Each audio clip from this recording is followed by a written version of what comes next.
Assalamualaikum warahmatullahi wabarakatuh.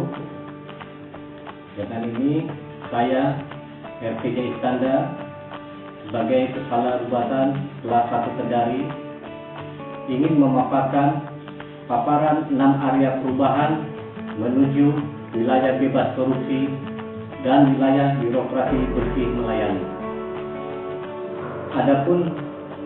Adapun pembagian 6 wilayah perubahan itu terdiri dari 6 pokja.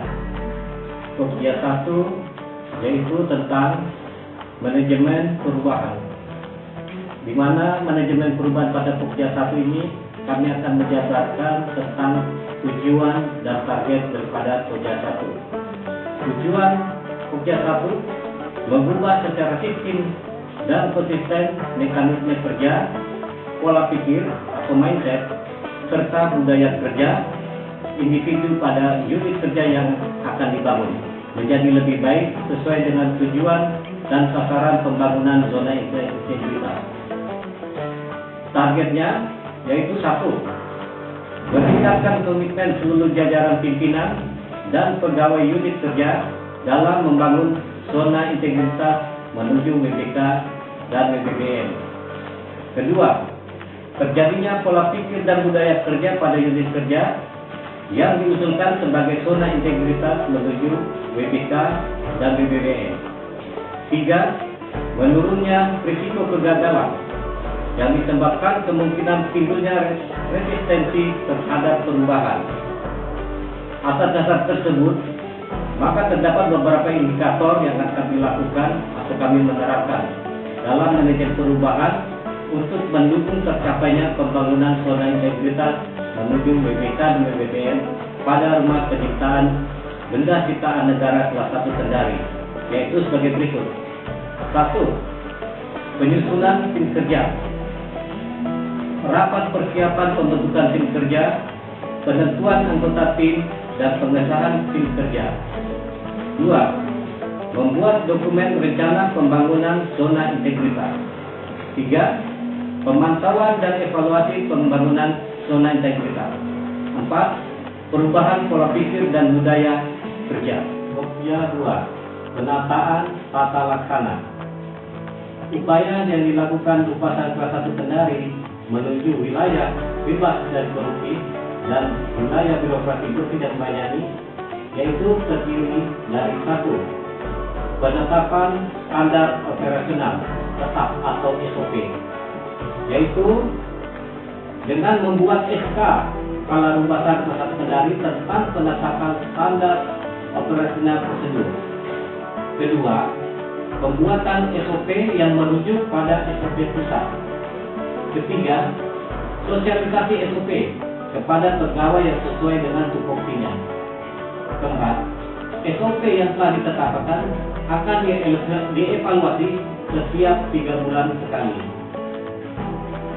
Kedua, penerapan aplikasi e-office. Ketiga, keterbukaan informasi publik. Hambatan dan solusi. Hambatan yang kami dapat di Rubatan kelas 1 Kendari antara lain: 1. Masih adanya pegawai yang tidak mengindahkan SOP saat pelaksanaan tugas. Kedua, masih adanya pegawai yang kurang cekatan dalam penggunaan aplikasi e-office seperti aplikasi e-performance. Ketiga, jaringan yang terkadang mengalami gangguan saat menggunakan aplikasi SDP. Keempat, masih adanya pegawai yang jarang mengisi jurnal harian pada aplikasi Simplex. Adapun solusinya: 1. Penguatan dan internalisasi SOP secara berkelanjutan oleh pejabat sesuai dengan tupoksinya masing-masing. Kedua, pemantauan kinerja dalam penggunaan e-office. Ketiga, pemberian tugas berbasis jurnal harian Simplex. Keempat, implementasi SOP pada seluruh tupoksi. Kelima, monitoring dan evaluasi yang dilakukan setiap 3 bulan sekali.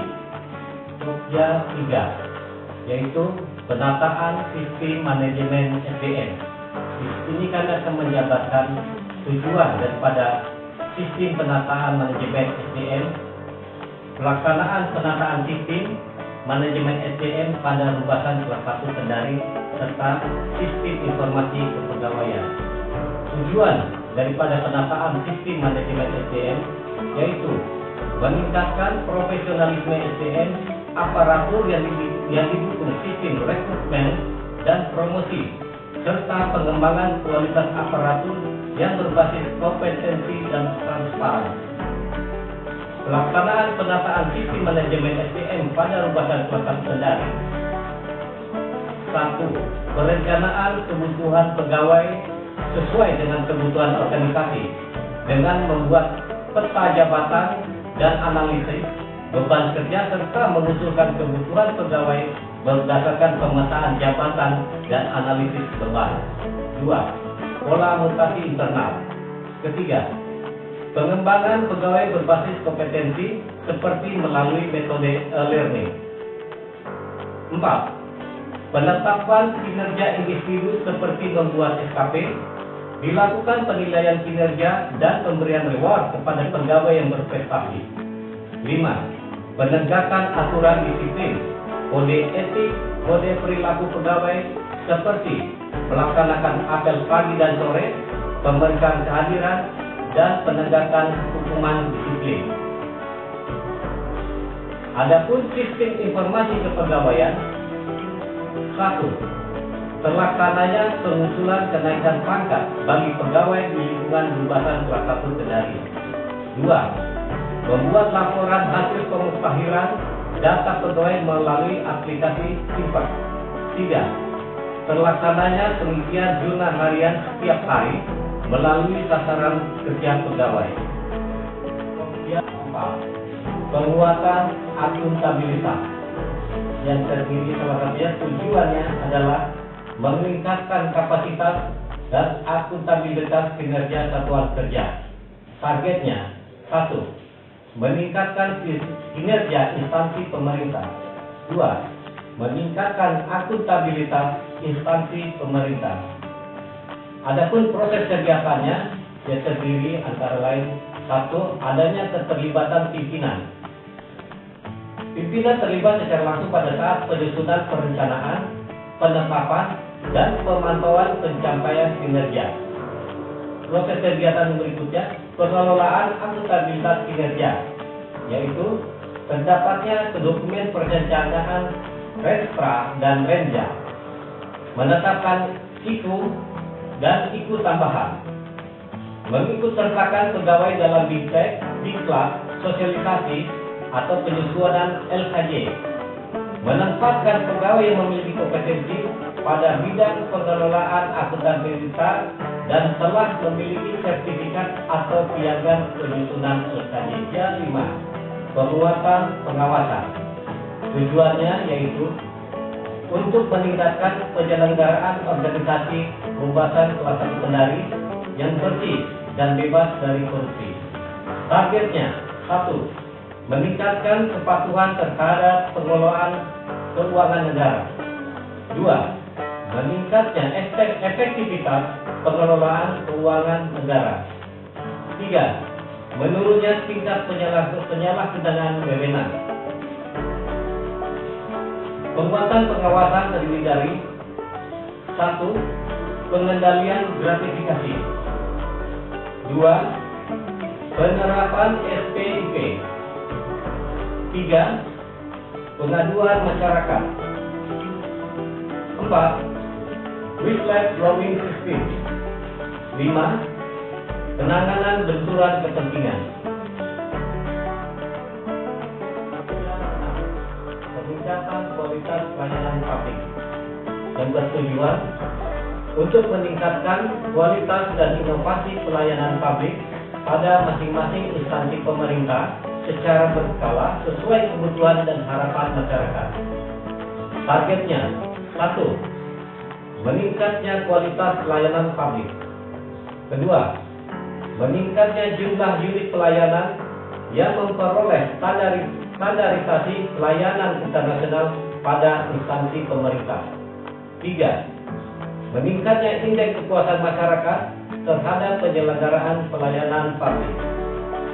Peningkatan kualitas pelayanan publik terdiri daripada unsur-unsur.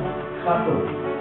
Standar pelayanan pengukuran indikator ini dilakukan dengan mengacu pada kondisi yang seharusnya dilakukan, seperti 1. Telah memiliki kebijaksanaan pelayanan publik. 2. Telah memaklumatkan standar pelayanan. 3. Telah memiliki SOP bagi pelaksanaan standar pelayanan. 4. Telah melakukan review dan perbaikan atas standar pelayanan dan SOP. Unsur kedua, budaya pelayanan prima pengukuran indikator ini dilakukan dengan mengacu pada kondisi yang seharusnya dilakukan, seperti telah melakukan sosialisasi atau pelatihan berupa kode etik, estetika, capacity building dalam upaya penerapan budaya pelayanan prima. Kedua, pelayanan informasi mudah diakses melalui berbagai media. Ketiga, telah memiliki sistem reward and punishment bagi pelaksanaan layanan. Keempat, telah memiliki sarana layanan terpadu atau terintegrasi. 5. Telah melakukan inovasi pelayanan.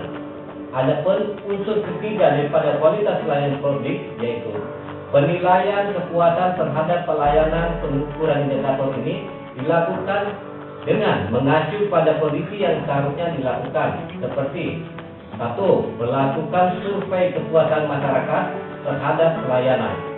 Kedua, hasil survei kepuasan masyarakat dapat diakses secara terbuka. Ketiga, melakukan tindak lanjut hasil survei kepuasan masyarakat. Demikian pemaparan zona integritas menuju wilayah bebas korupsi dan wilayah birokrasi bukti melayani di Embasan kelas 1 Kendari. Dengan ini kami mengucapkan terima kasih.